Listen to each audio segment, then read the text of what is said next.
Welcome to Impact Makers Radio, featuring industry thought leaders sharing problem-solving insights to help grow your business and live the life you love. And here's your host, Stuart Andrew Alexander. Hi everybody, this is Stuart Andrew Alexander, back again with another impact-making guest, and I'm really looking forward to hearing what she has to share with us in just a few short moments.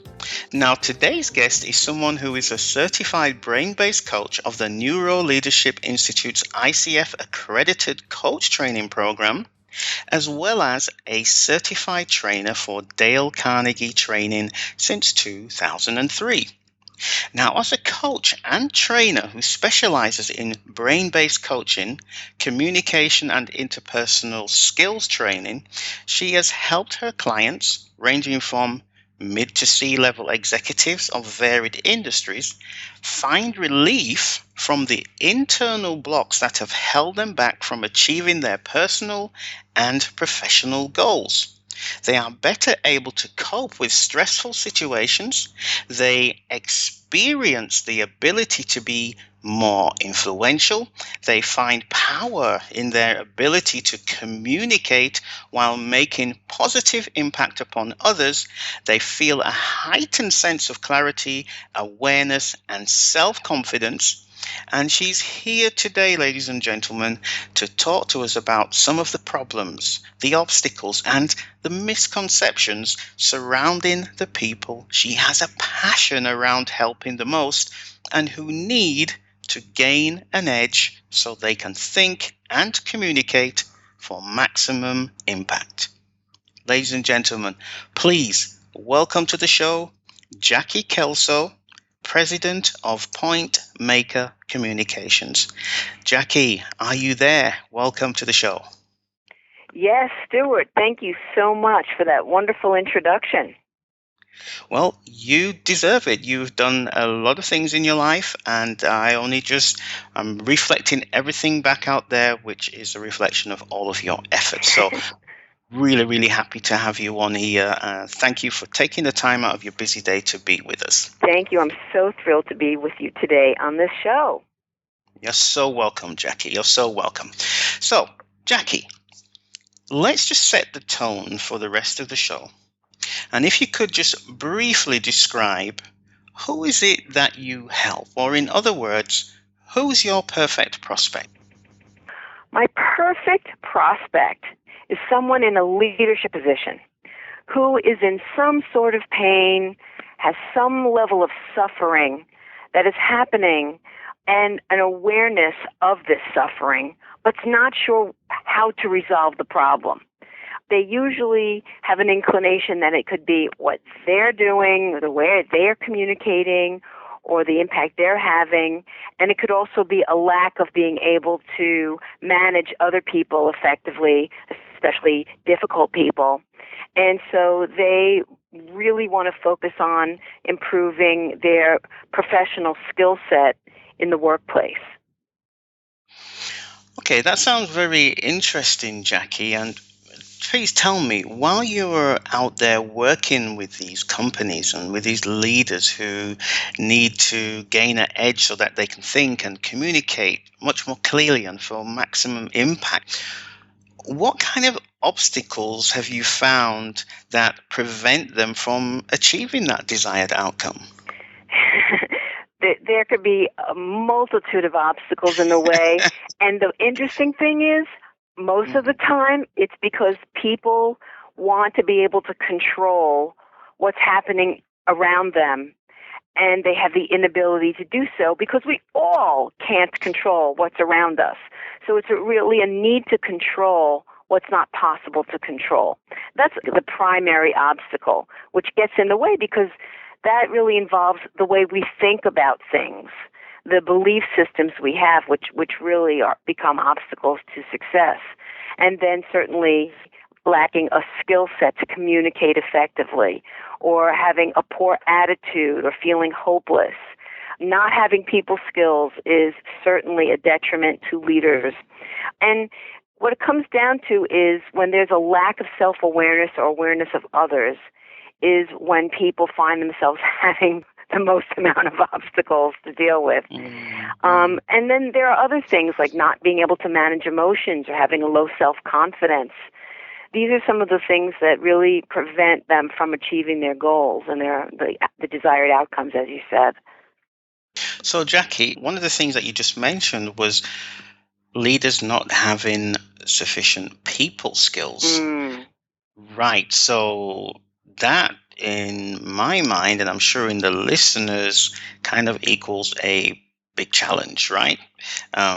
If you have a leader who has qualifications, certifications up to the eyeballs, years and years of experience, they know all of the hands-on tactics, they know the inside workings of the company, they know the structure, they know everything.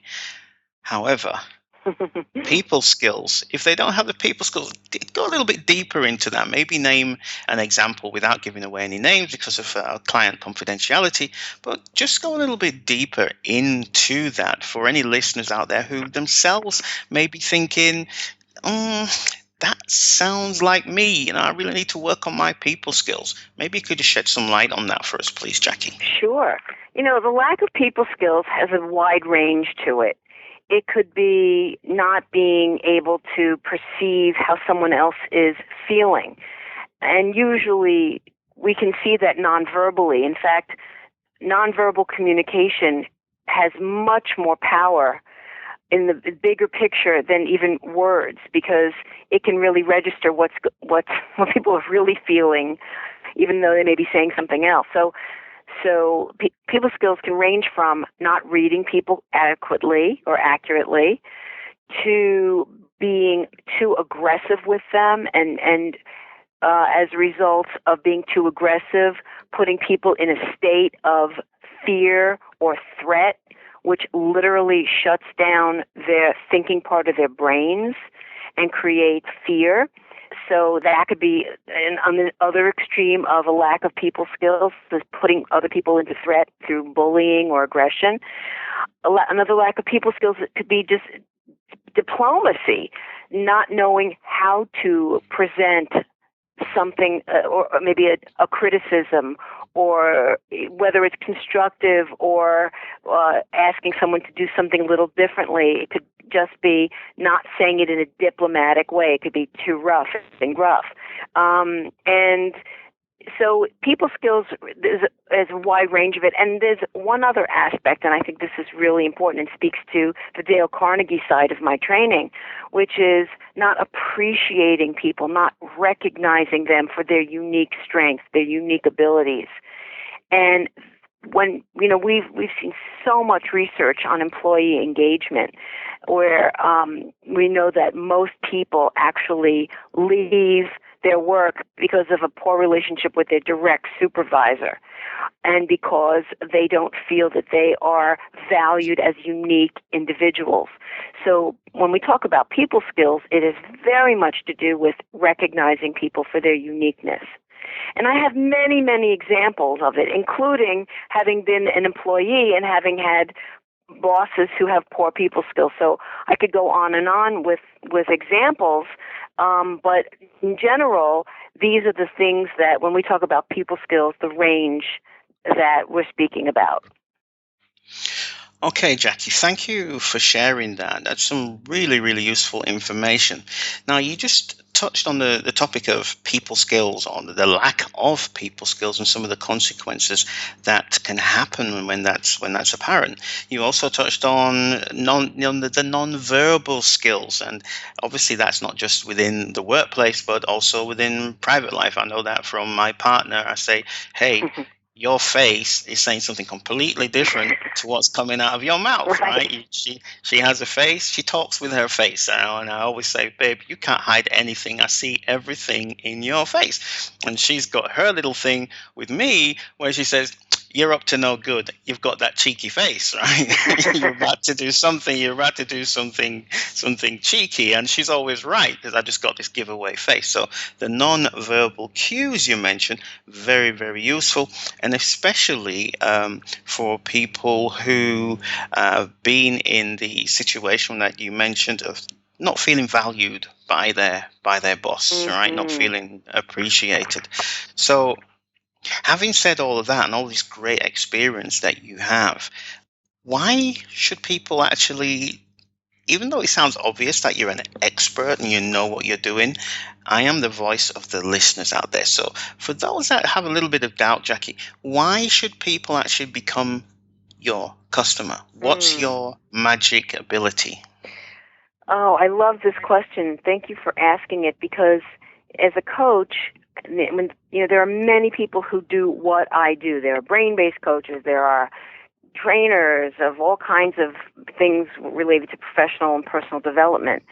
And it's really how we communicate our uniqueness that sets us apart and makes people feel confident in our individual abilities. So what I see as my magic, as you say, is that I actually see beneath the surface of a person's negativity or programming or their fear or their anger or their self-doubt. I see past all of that to what I call their light. It's their core power that's underneath the surface, and not so deep underneath the surface, by the way. Most people think that it is, but it's not, because again, it's looking past, it's going beyond what's on the surface. So I see that light, and I, as a coach, pull that light out with their permission, of course, through the coaching methodologies that I use. So what that does is it gets them to really start to see, wow, I have all this in me. I didn't know that I could stand up in front of a room and speak so confidently in front of a group. I didn't know that I could state with clarity and conciseness the key point I wanted to make to my prospect. I had no idea that I could deal with the situation with this aggressive coworker so well and so confidently. So the outcomes happen as a result of pulling that light and then working with them from that place to help them experience themselves in these new areas. And why should they even consider working with you, Jackie? And please forgive me, I'm not being cheeky. I'm really just speaking on behalf of the listeners out there. Why? Why should they become your customer? I use my life experience in the work that I do, and I have had a long history in both corporate life and advertising world as a salesperson, as a sales manager, and I've now been a professional development trainer and coach for the last 12 or almost 13 years.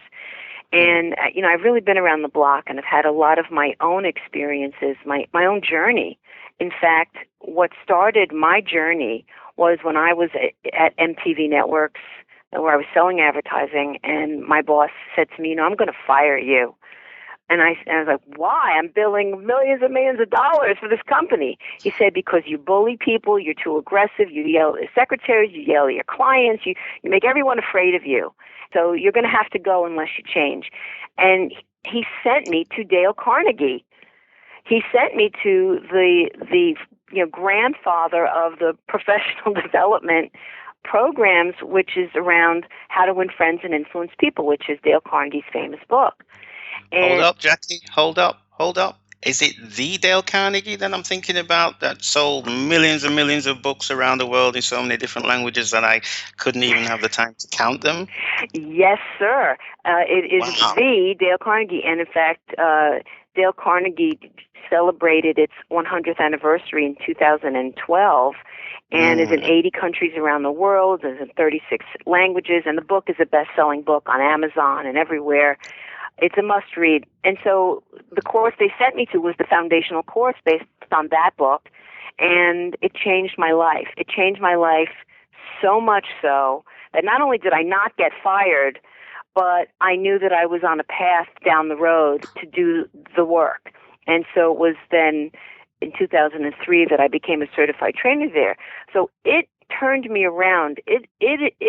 So that when I say that, why me? Because I have walked the walk. I am on this journey myself, and I understand the pain of going through corporate life and navigating through these very tough experiences with a lot of dysfunctional people around who have no self-awareness or, no people skills and all of the above. And how do you dance with that? How do you keep yourself thinking clearly, thinking objectively, being able to problem solve, being able to make decisions, and create the perception of yourself as the leader that you want to be? How do you do all that with all the stuff going on all day, every day that is so threatening? How do you become a fabulous public speaker when you're introverted? There are all of these demands on people. So not only my life experience helps me resonate with the people who work with me, but I'm well trained and experienced in helping people move beyond where they are. So I think that's what makes me really valuable, and that I only really work with people based on their desire to want to be their true selves, because that's where I'm coming from. It has to be based on being honest, having integrity, and really genuinely wanting to improve. So if those people out there who are listeners who really want to improve and want to tap into that pure light, that core authenticity, those are the people who are my customers. Right, and I think it's really important that you put the spotlight on the fact that it's not just life experience, because there are many fantastic people out there that can give you great advice based on their own experiences, right? We think about parents, grandparents, family members, people we know at work. There's some people that you go to, and without knowing it, they are some kind of mentor for you. Mm-hmm. However, the fact that you additionally have the official training, and especially from the Dale Carnegie, and come on, that for me is a perfect combination of somebody in the position that's out there helping people with a passion. So I'm really, really happy that you shined the spotlight on that for us, Jackie. So thank you, thank you, thank you. Moving on to the next question. You mentioned you only like to work with people who have a desire to be their true selves. Is that correct? Mm-hmm. Yes, very much so. So when you start to work with these people, and I'm sure you've worked with hundreds, possibly even thousands of these people throughout your 12, 13-year period of being a coach, what are some of the popular misconceptions that you come across that's stopping them from achieving their desired outcome of being able to be their true selves? Mm-hmm. Can you name 2 or 3 popular misconceptions for us, please, Jackie? Absolutely. I think the biggest misconception is that there's a magical fix, that with training for how to deliver a presentation, or with a one-day seminar on becoming more diplomatic, or with 6 sessions on how to improve your thinking, that's going to be it. It's not enough just to have the knowledge. It's not enough. It's theoretical when you keep it in this place of, well, I know how to. It's only theoretical. It's got to be utilized and practiced and practiced and practiced and practiced. So the misconception is, well, I'll pay this coach this and then I'll have this wonderful outcome. Well, no, you'll have the knowledge and the tools, but if you're not completely prepared to practice and practice and practice, try and see how these tools work, or see how you can then own them to make them your own, it won't happen. And so then the coaching becomes a waste of money and time. But so that's where the fervent desire to be one's true self, coupled with the desire to do the work, is going to make it work. Jackie, earlier you mentioned working with mid to C-level executives from varied industries, correct? Mm-hmm. And you go about helping them find relief from some of the internal blocks that have been holding them back from achieving their personal and professional goals. And you even help them gain this edge that you spoke about to think and communicate for maximum impact. And while you're out there coaching and helping these people, you get to the point of where You're thinking, you know something, this is going really, really well. This guy understands me. I'm ticking all the boxes. This sounds great. I'm going to be able to help them. I'm going to help this guy. I'm going to help this lady. I'm going to be able to help this company.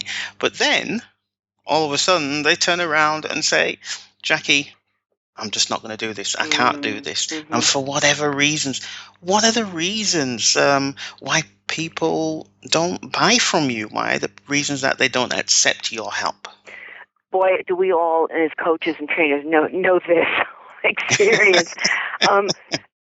I think there are many reasons why people don't buy. One is it's not their own idea. It's their boss's idea. It's their spouse's idea. It's their dog's idea. It's not their own idea. People will not step up to the plate to change the way they're being unless that's why I go back to being in pain and suffering. They have to be owning that there's a problem that they are solely responsible for fixing within themselves. So that's one. It's not their idea. That's why they don't buy. The other can be because of the costs can sound so scary. It is a big investment to invest in professional or personal development. And so they look at, wow, this is a chunk of change out of my pocket. How am I going to pay for my daughter's Sweet 16? How am I going to buy that wardrobe for the spring, whatever that is? And the answer really is that, yeah, it is an investment. We're not going to back off on that. It is an investment that will pay off over and over and over again, because it's not even about the investment in this job and making this job work for you. It's an investment in your life, because once you own these skills and the confidence to be able to use them, you own them for life. So you can end up getting bigger salaries, higher titles, build your dream because you've got the foundation. So that's why the investment is so worthy. I had a client who worked at a very major hospital here in New York City, and they complained to him about his lack of ability to manage, to communicate effectively, to get cooperation from the people that report to him, blah, blah, blah. And they said, you better fix this. So he said, okay, well, can you pay for me to get some training, some coaching? They said, no, this is on you. So he hired me, and we worked together for about 2.5 to 3 months. We had weekly sessions. And by the time we ended, his managers were thrilled with his new skill set and his ability to manage up, to handle difficulties, etc. And he got to keep his job, and he's still there. This is now about 3 years, doing a fine job because he practiced all these skills. And then, shock of all shocks, I get a call from his sister who wants to have coaching with me, and she's an executive at a major financial institution, and she paid for the coaching herself, which was about a 3-month engagement. So I know that investments in oneself can end up paying off greatly for the long term. So in terms of the risk to reward ratio, can you shed a little bit of light on that? Because I think that's a really important point that's on our listeners' minds, because yes, I need to invest this, but I'm taking a risk because I've got to invest this. I may have to take some money away from there, take money from Peter to pay Paul, right? And that's a risk for me. So what can be the return on investment? Can you talk a little bit about that for us, Jackie? Well, the return on investment has everything to do with the person who's purchasing the coaching. Has everything to do with his or her determination, his or her willingness to practice what we're working on, and the fervent desire for what is taught to work. It's all about attitude and determination. It's like anything you purchase or make an investment in, if you don't use it to the fullest or enjoy it thoroughly, it's a waste of an investment, no matter what it is. And to answer your question about ROI, that's a very fuzzy thing to be able to state this person increased his effectiveness by 45% because of coaching. It doesn't really look that way. It looks more like I'm feeling better, I'm feeling confident, I'm dealing with these challenging situations well, I'm thinking clearly, I'm communicating my message, I'm having a happier life, and I'm getting what I want out of my life. I'm seeing results because people are hiring me. Whatever the goals are, it just happens to unfold over time with the practice and the determination. So I wish I could give a hardcore number, but I would not be truthful if I said, yes, you'll see 50% improvement in these things. It just isn't an answer I can give. Yeah, that is understandable. I mean, all those elements that you just mentioned form the foundation to create or to help create the environment where somebody can then perform at their highest level, at their best level, at their most efficient level, and then that can be tracked. Figures and numbers can be generated, and return on investment can then be evaluated. But if there's somebody who's going to work and, they got low self-confidence, they're not feeling good, and they just don't believe that they can do this, then return on investment is going to be very low to null anyway. So yes, work on the self, build yourself up to that point where you feel like, yeah, I can do this. I have the confidence to do this. And then the outcome of that, of feeling you're the right person for that particular job or that task, can then be tracked, and that's the return on investment. So, yeah, does that make sense? It does. I would say if you take a sales training course, sales training should be able to detect, an ROI at the end of it, because if someone is improving his or her sales skills, they will know directly the impact of the training to the ability to produce more revenue. It's assuming that factors like the marketplace stays about the same, those types of factors that, where a trained seller can influence an outcome. So that's a little bit different than the brain-based type of coaching that I offer, which is helping people manage their own emotional state so they can think clearly, make better decisions, solve problems, and also where they're communicating more effectively or being more impactful with others in a positive way. These are things that the change occurs over time, and suddenly you realize, whoa, I'm feeling good when I walk into work. That's why it's so hard to determine the ROI. Great. So, Jackie, so far you've been awesome. You know what I really love about you? You haven't attempted to sell anything. You have just been very educational. You've put a lot of great information out there for the listeners, and we really, really appreciate that. So we know that part of Jackie, that she's an educator and she's an advocate for her prospects and client success. But who is Jackie Kellso? Where does she come from? How did Jackie Kellso get to where she is today?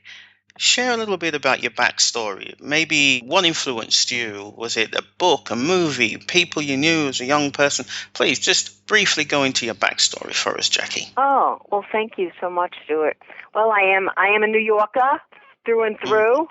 And, as I mentioned before, Dale Carnegie training really influenced me. It helped to wake me up about ways of behaving that's appropriate in a business setting, but it also spilled out into the rest of my life. And as a relatively young woman, when I took the course, it just set me on a path of being more effective and certainly knowing the difference.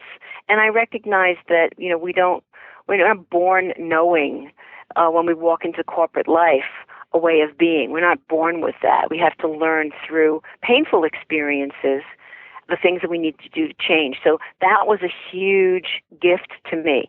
And then years later, I was actually looking to transition from ad sales into professional development training. And so I was working at Hearst, running the Team Internet division from the sales and marketing perspective. And I was feeling very much like I just don't feel the passion for the sales stuff anymore. and not really sure about my future. But I was at that time still training at night to become a Dale Carnegie trainer. Well, at the same time, I met this guy who was a jazz musician and just living his passion, living his purpose, traveling the world. And his name is John Eric Kellso. And I had a big crush on John Eric Kellso because I was a fan of his. And as it turns out, I was dating him at the time. And I just loved watching him pick up his trumpet and go around the world and play it. And I thought, if this man can do this, then I can follow my passion too. And so after I saved up enough money I collected for commission, I decided that I was going to take the big leap to do professional development, training, and coaching full-time, not knowing anything about PointMaker Communications, not knowing how influential Dale Carnegie would be in terms of an employer, having no knowledge about the Neuro Leadership Institute, but just taking the leap of faith. And I later on married John Eric Kellso. He's my fabulous husband and gifted musician, but he really was my muse. And we live a life together of living our passion, and I've built this business out of that passion and that fervent desire to help others and to continue growing as a human being myself while I get to enjoy all this fabulous jazz. So it's a nice life. So I hope that gives you a little bit of my backstory. Jackie Kellso, she sounds great. She sounds like she knows what she's talking about. She sounds very genuine. She's got all of this great experience, Dale Carnegie Institute, 13 years as a coach herself. I want to know more. I want to be able to get in touch with Jackie Kellso. How do people get in touch with you, Jackie? Easy. You can go to my blog or my website, which is www.PointMakerCommunications.com, where I post my articles such as your most difficult coworker is your greatest teacher. And there's an article called Detach and Breathe, which is my mantra for keeping my brain nice and calm so I can think clearly, and other articles about how to be assertive and how to communicate succinctly and powerfully. So lots of good stuff there. So they can find me on my website, or to go to LinkedIn and just look up my name, Jackie Kellso, JackieKellso. That's 2 L's. That's how people can find me. Perfect. Jackie, unfortunately, we've come to the end of the show. We don't have any more time. I feel I could just sit here and talk to you for hours and hours and hours on end. But before we go, Jackie, do you have any final thoughts that you'd like to share with our listeners? Oh, well, first of all, I want to thank you, Stuart, so very much for inviting me to speak on this program with you and for your thoughtful questions. And thank the listeners out there, and to let the listeners know that there's support and there are ways for things to get a lot better, and there's a lot of help out there. So wishing all the listeners all the best in search for their most desired outcomes. Thank you for tuning in to Impact Makers Radio. To listen to all past, present and future industry thought leaders and trendsetters, visit us at impactmakersradio.com.